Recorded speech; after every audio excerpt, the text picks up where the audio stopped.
Hello dear viewers, welcome back to another Odoo 19 tutorial by Cybrosys. Today in this video, let's talk about the repairs module of Odoo 19's community version.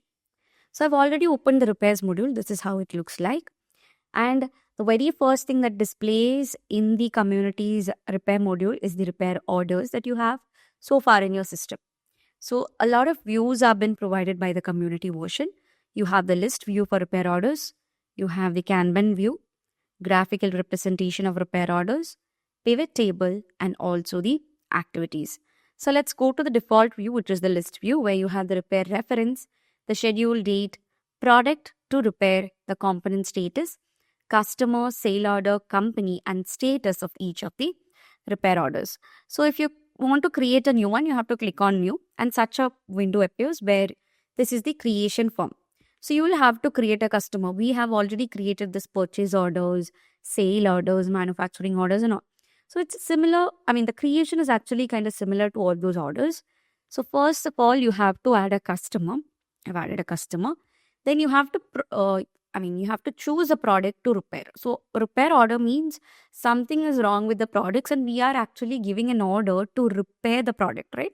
So you have to choose the product for which repair is required. So I've chosen the product, which is customizable desk, that to white custom. And if the product is under warranty, you can actually check it. Okay. So if it's under warranty means then the sales price will be set to 0 for all products transferred from the repair orders. Then what you have to do? You have to, add the parts. So first of all, it will be asking for type, whether it's add, remove or recycle. So I'm adding screw where the quantity is 5. Okay. And then one more product I'm adding, which is the bolt, which is also 5 in quantity. Okay. So this is how you simply create one. Now here you have the repair notes. So you can give the repair notes over here and the product availability will also be displayed here. Okay, so once you do that, if you want to create a quotation out of this particular repair order, that's possible over here. This is right now in new state, and if you confirm it, this will go to confirm the order. So I'm clicking on confirm repair, and then you can see the quantity and the demand quantity has become the same. Now this is in confirm state. Now if you want to start the repair, what will we do? We'll have to click on start repair and it will show you under repair. And once the procedure is complete, you can go to the repair order and click on end repair. So what happens is that once you start and end it, the repair is finished and you can see it's repaired right now. Still, you have the option to create the quotation and this will also be showing you the product moves. Okay, so from where to where the product has been taken and the moves of the products are shown over here and the status will also be displayed. So it's that simple to create a repair order and complete the whole procedure. So all the repair orders will be displayed here with the status. So you can see the one that we have created and the status shows repaired. So that is the repair orders. So that is what you get under the menu orders. Then comes the reporting section where you can see the repairs reporting.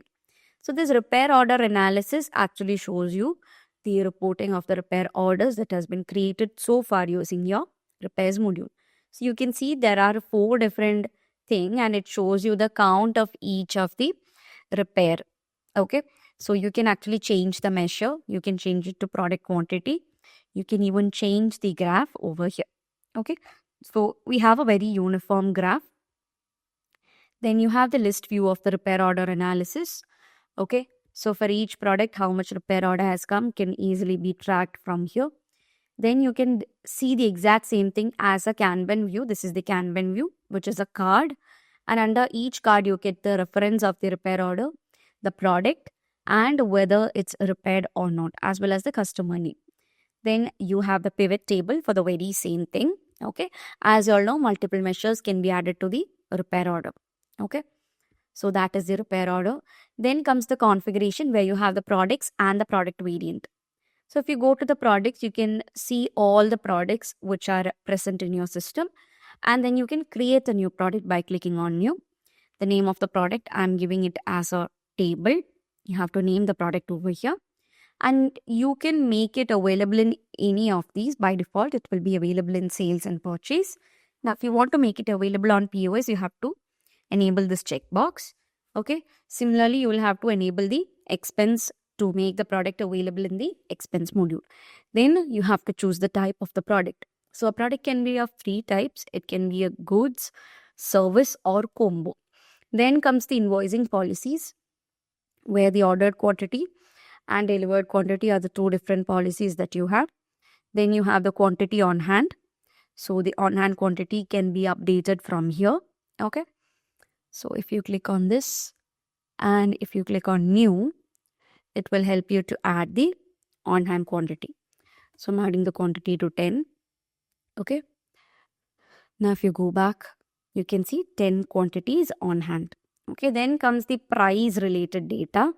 And if the product has any attributes and variants, you can add it over here. For in case of tables and all, the length can be an attribute. Then you can add the size, the color and all. Okay. So if you're putting the color, then there comes the values. You have values like white, black. So I'll only add 2. Okay. And if you want to configure separate price for any of the product, you can click on configure. Before that, I'm going to save it and click on configure over here. So this is how you do it. And if you want to add any extra price for any of these attributes of the product, you can actually do that extra price configuration from here. Okay. That's how you do it. Then you have the sales tab where you have the upsell and cross-sell details, e-commerce shop details, e-commerce media, e-commerce description, quotation description, and all such things. And here you can actually apply different price list. Then comes the purchase tab to add vendor for the product. Then you have the inventory and the accounting. So this is how basically you create a product. You all know how to create a product, but still I just showed you.